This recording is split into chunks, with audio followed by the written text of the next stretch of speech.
the cold natto dishes versus heated natto dishes. That's something I'm going to talk about today, so stick around. Hi, my name is Sachiaki Takamiya, the Natto King. I am the author of Natto Unleashed and the Ikigai Diet. Right. Okay, so in the book Natto Unleashed, I introduce many natto recipes, yeah, and some of them are cold natto dishes, and others are heated natto dishes, right?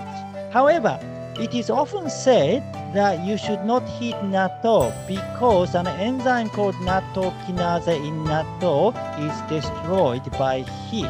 Yeah, therefore you cannot get the benefit of nattokinase, which is good for your blood circulation and heart health in general.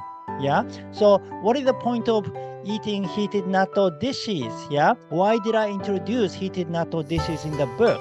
Yeah, because there are some health benefits unique to heated natto dishes that cold natto dishes don't have, right? And so that's something I'm delving into in today's video. Yeah, please watch it until the end, because at the end of the video, I'm going to reveal something very important, something that I have never spoken about it before because I didn't know. Yeah, this is about nattokinase, whether nattokinase is actually destroyed by heat or not. Yeah, what is the truth about nattokinase and heat?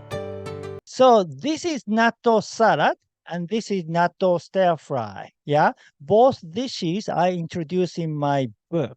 Yeah, now so natto salad is obviously a cold natto dish, and then natto stir fry is a heated natto dish. Yeah. Um, okay, so today I'm going to share with you the differences between the cold natto dishes and heated natto dishes. Okay, so first, the benefits of cold natto dishes. So you can utilize an enzyme called nattokinase in natto, and studies show that nattokinase dissolved blood clots, which helps maintain good blood vessel structure, improves blood flow, and lower the risk of heart disease.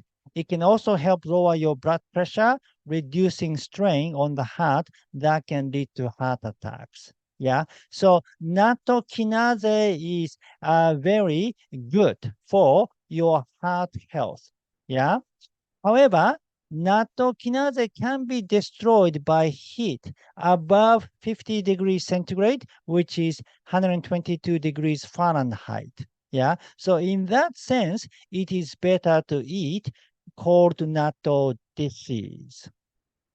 And usually, natto has been eaten cold in Japan. Yeah, and that has been the classic way. Yeah, for example, negi natto, that is the most classic way of eating natto. We have been eating natto this way for many years. Yeah, and okura natto, that's another popular natto dish. That is a cold natto dish. Yeah, and then tororo natto. Yeah, that's another cold natto dish. And natto tororo soba. Yeah, so tororo natto with soba. And soba can be eaten like a heated or cold, but this is a cold soba dish. Yeah, and then kimchi natto and Korean chilled noodles with natto. Yeah. So if you want to eat natto cold with noodles, you can eat it with a cold noodles, such as soba or this what we call the hiyashi chuka in Japanese. That's chilled Chinese noodles or chilled Korean noodles. Yeah, okay. And then the benefits of heated natto dishes. Okay, so in that case, what is the point of eating heated natto dishes? Why did I introduce so many heated natto dishes? Well, that is because versatility. Yeah, you can increase natto recipes by including some heated dishes. Yeah, and it makes it easier to navigate natto's flavor. So one problem with natto is that it's got this distinct flavor, which some people find difficult. Yeah. So that's why I came up with many recipes to help you, get used to natto's taste. Yeah. And then many of the recipes are Western dishes such as natto spaghetti, natto pizza, and so on. And then, yeah, those are good introduction for you. So it has this great benefit because in spite of the fact that it loses some benefit of nattokinase, it is still natto, and it's better than not eating natto at all. Yeah, because you just can't stand the taste of cold natto dishes, and you just decided not to eat natto at all. Then yeah, at least by including heat natto dishes, you can eat natto, and it's better to include natto into your diet than not including it at all. Right? So that's the benefit of heated natto dishes. Also, sometimes you can increase the health benefits by adding diverse fiber and other nutrient-rich ingredients. For example, natto stir fry has broccoli and sweet potatoes and many other vegetables. And then usually, you don't want to eat broccoli and sweet potatoes raw. I mean, for broccoli you can, but it is better heated. So by heating in the heated natto dishes, you can include some vegetable that need heating and some other ingredient that need heating too. So it kind of increase the fiber diversity. Yeah. And then this is a natto fried rice and natto mac and cheese. Yeah. And natto paella, natto spaghetti, natto burger, natto taco, and natto ramen. Yeah. All those heated dishes, very delicious dishes. So, you want to enjoy those heated dishes too, right? And you still gain the benefit of nattokin and vitamin K too. Now, nattokinase is not everything. There are other benefits in natto, yeah? And then nattokin, that's a natto bacteria, Bacillus subtilis. That's, how you ferment the soybeans with, yeah? And then nattokin, this is a super bacteria, yeah? And it's a probiotic, and it kind of helps the composition of gut microbiome. It kind of increases the good bacteria in your gut. And then nattokin is so powerful that it survives the gastric acid and goes directly to the intestines. Yeah.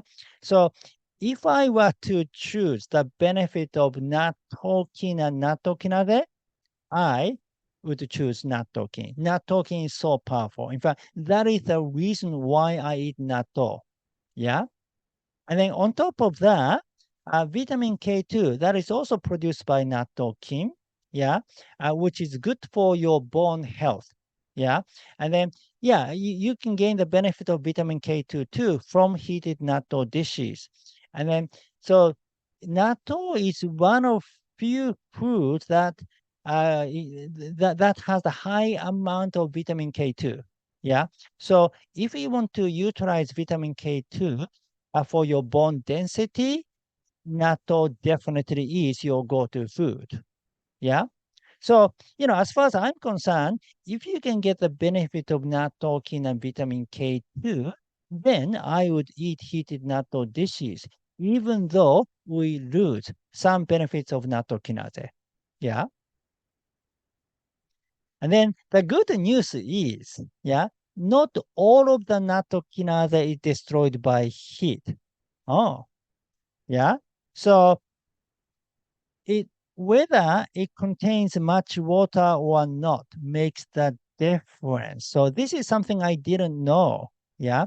So many people talk about nattokinase destroyed by heat, but it depends on the condition of nattokinase. It includes a lot of water, then it can be destroyed by heat at the temperature 50 degrees centigrade, which is 122 degrees Fahrenheit.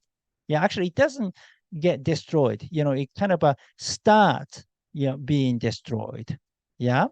But if it's a dry natto, the effect is not the same. And some people say maybe nattokinase can survive even with 100 degrees centigrade temperature if it doesn't have much water. Yeah. So the fact that it is destroyed at 50 degrees is nattokinase with much water. Yeah, meaning natto with much water. So if you put natto in a soup or curry, yeah, then nattokinase can be destroyed. But if it's like a stir fry natto, for example, maybe not all of nattokinase is destroyed, right? So we don't need to worry too much about it.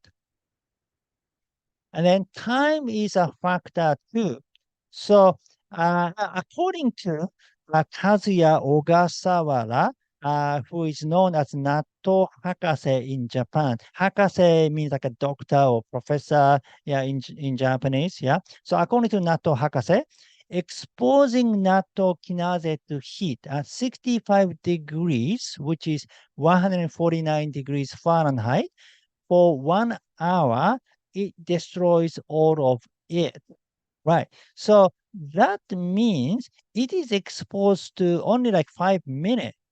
It might destroy a little bit of it, but not all of it. Yeah. So we don't need to worry too much about losing natto kinase when we heat natto dishes because we don't really heat, natto for 1 hour. Yeah.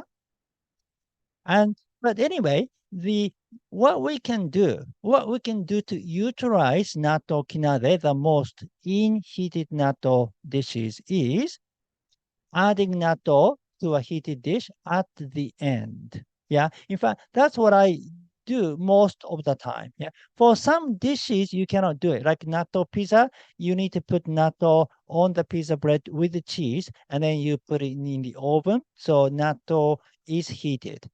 But for natto spaghetti, I mean, you can put natto in the meat sauce, without meat, but vegetable kind of sauce in the sauce, right? And then you can kind of cook it, but you don't need to. You can just cook the sauce first, and then you pour the sauce on the spaghetti, and then you add natto. That is possible too. So if you can put natto at the end, then please do so when you make heated natto dishes. Yeah, so that is the best way. Then you can, gain the benefit of natto kinase too, and you don't need to worry about this whole natto kinase business, right? Okay, so for recipes that I shared with you today, they actually, how to make them, please read Natto Unleashed. Yeah, I have all those recipes, plus I have a lot more recipes. Yeah, plus, about the health benefit. Yeah, if you want to know about the health benefit of, natto kinase, nattokin, vitamin K2, and more. We have more health benefits in natto. Yeah, please read the book. And the book also has the information on where to buy natto in North America and Europe, and DIY natto, how to make natto at home, and navigating natto's taste, and natto hacking, how to optimize natto eating for biohacking. That's it for today. Thank you for watching.